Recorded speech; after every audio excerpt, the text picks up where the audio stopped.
ዓለምሽ ዛሬ ነው ዛሬ ዓለምሽ ዛሬ ነው ዛሬ ኦሆሆ እቴ ሸንኮሬ እና ወዶቼ እንግዲህ ዛሬ ላይ እንደተመለከታችሁት ያው የፎቶ ፕሮግራም ተደርጓል። የናሆምና የኑሃሚን ማለት ነው እና በጣም ደስ በሚል ሁኔታ ፎቶ ፕሮግራም እያደረጉ ነበረ። እና ወዶቼ እንግዲህ ሌላው እንግዲህ ያው ለዛ ቤተሰብ እንትን የሆነችባቸው ፋንቱ ነች። ፋንቱ ያው በባለፈው እንደተመለከታችኋል ከወይዘሮ ዝናሽ ጋር በፍጹም በቃ ሊስማሙ አልቻሉም። ምክንያቱም ዝናሽ የሆነ እዚህ ቤት ዝም ብለሽ ልትመጪ አትችይም ማለት ይሆናል አይደለ? ያው የቅናት መንፈስ አድሮባት ነበረ። በእርግጥም ወይዘሮ ዝናሽ እንግዲህ በእርግጥም አይፈረድባትም። ምክንያቱም ያው የድሮ ባሏ ቤት እንግዲህ ስትመጣ እንዲሁም ደግሞ የድሮ ፍቅረኛዋ እንግዲህ ዛሬ ላይ ስትመጣ በቤቷ ግር የሚል ነገር ነው። ገብቷችኋል? እና በዛም በተነሳ እንግዲህ ያው ወይዘሮ ዝናሽ ያው በወጣች በገባይ ቁጥር የሆነ የቅናት መንፈስ እንዲሁም ደግሞ ትዳሬ ልትበጠብጭ ነው ወይ አሁን እዚህ ምን ልትሰሪ ነው የመጣሽው እያለችም ያው ከአንድም ሁለትም የማይሆን ቃላት ስትናገራት ዝናሽም እንግዲህ ፋንቱም በቃ ያው ያንን ቤቱን ለቃ ወጣ ነበረ። እና ናሆም እንግዲህ እንዳትወጣ ብዙ ለፍቶ ነበረ። በቃ ማያትወጪ አትሂጂ ብሏት ነበር ማለት ነው። ግን እሷ ግን መሄድ አለብኝ በፍጹም እዝክ አልቀመጥም ብላም ትሄዳለች ማለት ነው።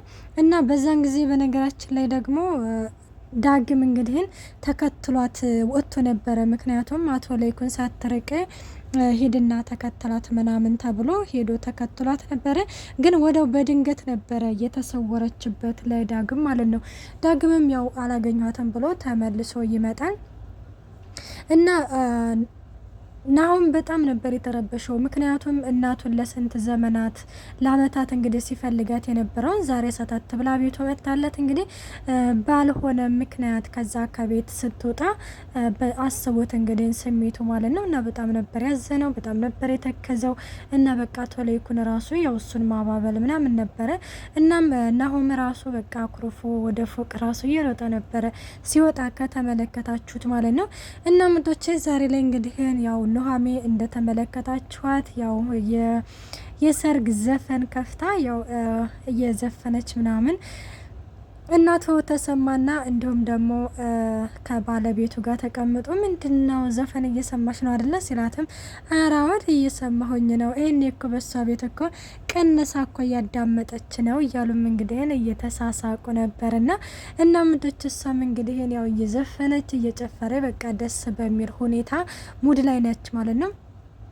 እና ኑሃሚንም ያው ተሽቀረቀረችና ልብስ ምናምን ቀይራ ወደ ቤተሰቦቿ ጋር ትመጣለች። እንግዲህ ቤተሰቦቿ በነገራችን ላይ በጣም በቃ ደስታቸው በቃ በስማም ልነግራቸው አልችልም አላ አይደለ እና በጣም ደስ ብሏቸዋል። በዛ ላይ ደግሞ ግን በዳግም አባት ይፈራሉ። ለምንድን ነው የሚፈራው? ድጋሜ መጥቶ ሰርጉን ያበላሸው የሆነ ይሄ ጥላ የሆነ ሰውዬ ጥላ ቢስ የሆነ ሰውዬ እያለች ነበረ። እናም አቶ ተሰማም እንዴ እና ታዲያ እኔ ለምንድን ነው ቤቱን የቀየርኩት? እኔ እኮ ለዛ እኮ ብዬ ነው ቤቱን የቀየርኩት። ይሄው ያንኛውን ቤት እኮ ትቼ እዚህ ቤት መጣሁኝ እያሉ እንግዲህ ይሄ ሰርግ እንዲወጣ ያው እየጸለየች ተመልክተናታል። የእንጀራ እናቷ የኑሃሚን የእንጀራ እናት ማለት ነው።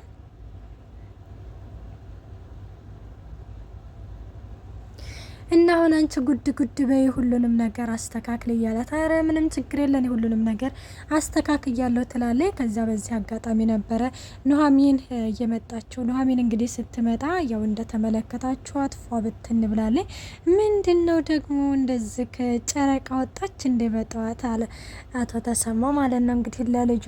እና እንደዛ ሲልም እንግዲህ አራባ እያታሳፍረኝ እኔ እኮ ትንሽዬ እኮ መስታወት ላይ እኮ ነው ወጣ ብዬ መጣሁት ስትለውም እንግዲህ እንዴ በጣም ተሽከርከረሻል የኔ ወደ ልጅ ካይን ያውጣሽን ትትቷ አሁን ደግሞ ወደ ልትሄጂ ነው ምናምን ሲላትም እሷም ወደ ጸጉር ቤት ሄድ ብዬ ጸጉሬን ተስተካክዬ መምጣት አለብኝ ከዛ ልብስ ነው ሜካፕ ምናምን አስተካክላለሁ ስትልም እንዴ በውበት ላይ ውበት ሲልም እንግዲህ እንዴ አረ ቀንሽ የምንድነው በዚህ በውበት ላይ ውበት ለነገ አስቀምጭ እንጂ ሲላትም እንግዲህ እንዲህ የምን ማስቀመጥና የምን መቀነስ ነው የኔ ልጅ በቃ ውጭና በደንብ እንትን በይና ነይ ቶሎ ትላታለ። እኔ በነገራችን ላይ የዚች ሴትዮ መቀር መጀመሪያ ፓርት ላይ ከተመለከታችኋት በጣም በቃ አደገኛ ነበረ። ስለ ገንዘብ ነበር በእርግጥ ኑሃሚ ድራማ ላይ በጣም ብዙዎቻቸው ተቀይረዋል፣ በቃ ከሚባለው በላይ ማለት ነው። እነ አምራንን ካያችሁ ሁሉም ከማንነታቸው ለቀው በቃ አዲስ ማንነት ደስ የሚል ማንነት ነው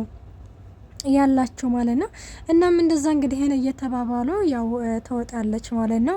እነሱም እስቲ ቆይ እንዴ ቤቱን እስቲ ሰርግ ቤት እናስመስለው ብለው አቶ ተሰማና ባለቤቱ እንግዲህ እየዘፈኑ እየደነሱ ምናምን ነበረ ማለት ነው። በቃ እንዴት ደስ እንደሚሉ እና አቶ ለይኩን በነገራችን ላይ ያው የሰርግ ወጪውን በሙሉ እንዲሁም ደግሞ የቤተሰቦቿን ምናምን ሁሉንም ነገር እንግዲህ ግን አለ አይደለ ወጪውን እሱ ነው የሸፈነው ማለት ነው። እናም እንደዛ እንግዲህ ከን አድርጎ ምን አለች እንግዲህ የአቶ ተሰማ ባለቤት ሁሉንም ነገር እንደው እነሱ ላይ ጫነን ሲልም ታውቂዋለሽ እንግዲህ ለይኩን የሆነ ነገር ተናገረ ነው።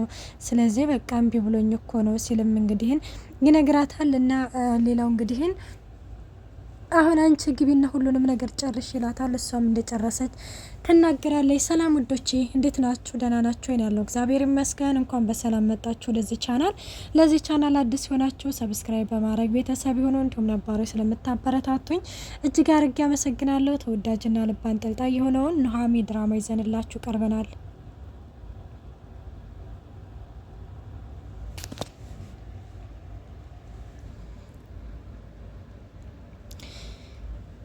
እና ወዶች ሌላው እንግዲህ ምንድነች ወይዘሮ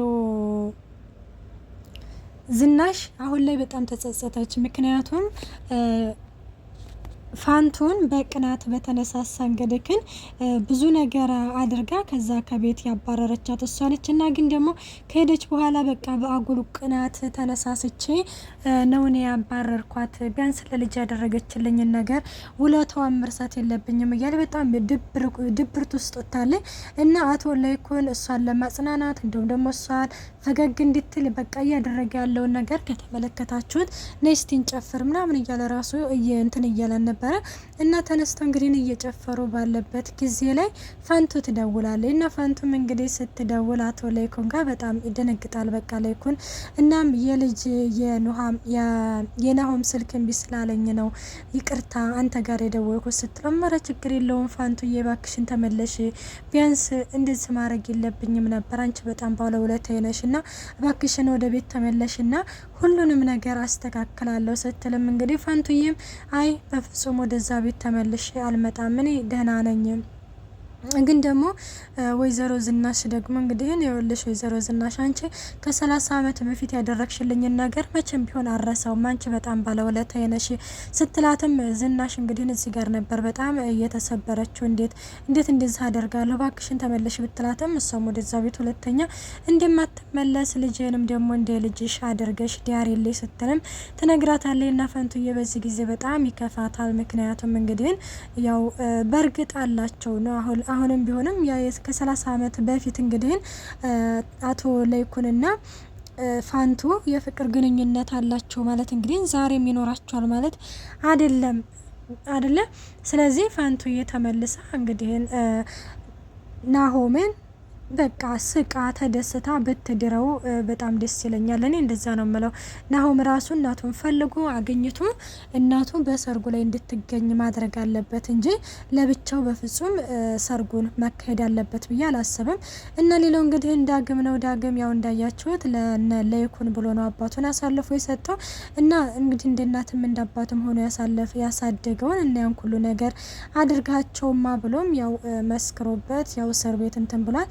እና ከእስር ቤት ራሱ ያው እያመለጠ እሱን ለማየት እንግዲህ ያለው ጉጉት እያመለጠ እንግዲህ ለማግኘት ራሱ እንትን ይላል። እንግዲህ ደግሞ ባለፈው እንደተመለከታችሁ አምልጦ ወጥቶ ሌላ ተንኮል ሰርቶ ነበረ። እንግዲህ ልጅን እንዴት ታስከፉብኛላችሁ ብሎ ማለት ነው። በዳግም የመጣበት እንግዲህ አስቡት። ግን ደግሞ ያው ልጁ ደግሞ እንደሱ ያስብለትም እና ራሱን ሊያጠፋ እንደሆነ ሲደወልለት እንግዲህ መጥቶ እሱም እንደሚወደው አባዬ እኔ መርማሪው ራሱ ባይደውልልኝ ኖሮ እኔ በራሴ ልመጣ ነበር ብሎም ሲነግረው በጣም ደስ አለው። እውነት ትናፍቀኛለህ እያለም እንግዲህ በጣም በቃ በደስታ ሲላቀሱ አይተናቸዋል። እንግዲህ ደግሞ ሌላው ያው ኑሐሚንና ናሆም ናቸው። እንግዲህ ያው ፕሮግራማቸው ደስ በሚል ሁኔታ እየሄደላቸው ነው። እንግዲህ ሰርጉን ለማብላት ያብቃን ነው የሚባለው ወዶቼ። እና ኑሐሚን ድራማ ይሄንን ይመስላል። እንግዲህ ቀጣይ ፓርት ይዘንላችሁ እስከምንቀርብ አስተያየታችሁን በኮሜንት አስቀምጡልኝ። መልካም ቆይታ። ባይ ባይ።